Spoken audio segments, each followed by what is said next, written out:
ভারত বর্ডারে ব্যবহার করছে ড্রোন। ভারতের প্রচুর পরিমাণ ড্রোনের প্রয়োজন।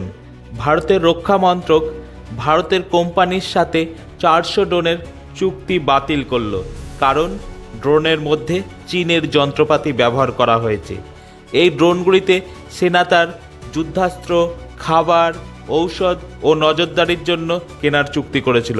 ভারত সরকার ব্যবহার করে এলএসসিতে, লাইন অফ অ্যাকচুয়াল কন্ট্রোল, চীন সীমান্তে। যেহেতু চীন সীমান্তে ব্যবহার করা হবে, তার জন্য প্রয়োজন কোনো কারণে চীন হ্যাক না করতে পারে ভারতের ড্রোনকে। কিন্তু দুঃখের বিষয়, এর বিপরীতটা ঘটেছে এই ড্রোনে। দেখা গিয়েছে এই ড্রোনগুলিতে চীনের প্রোডাক্ট ব্যবহার করা হয়েছে। বেজিং ইচ্ছা করে ঘুরপথে তাদের প্রোডাক্ট বিক্রি করেছে।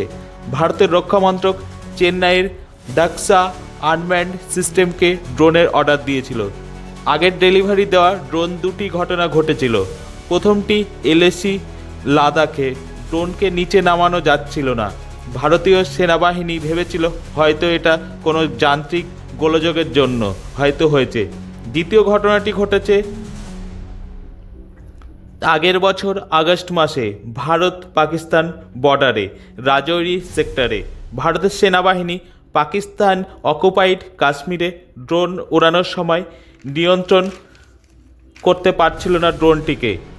ভারতের সেনাবাহিনী এ ব্যাপারে বিস্তারিত কিছু জানায়নি। এরপরে ভারতের রক্ষামন্ত্রক তদন্ত শুরু করে এবং দেখে ড্রোনের মধ্যে চীনের প্রোডাক্ট লাগানো আছে। এর ফলে চীনের নিয়ন্ত্রণ থাকছে ড্রোনের মধ্যে। তারপর ভারতের রক্ষামন্ত্রক 400 ড্রোনের চুক্তি বাতিল করেছে। Bureau report, Kolkata. এ বিষয়ে আরও জানতে কলকাতা সমাচার চ্যানেলটি লাইক করুন, সাবস্ক্রাইব করুন ও বেল আইকনটি প্রেস করুন। ধন্যবাদ।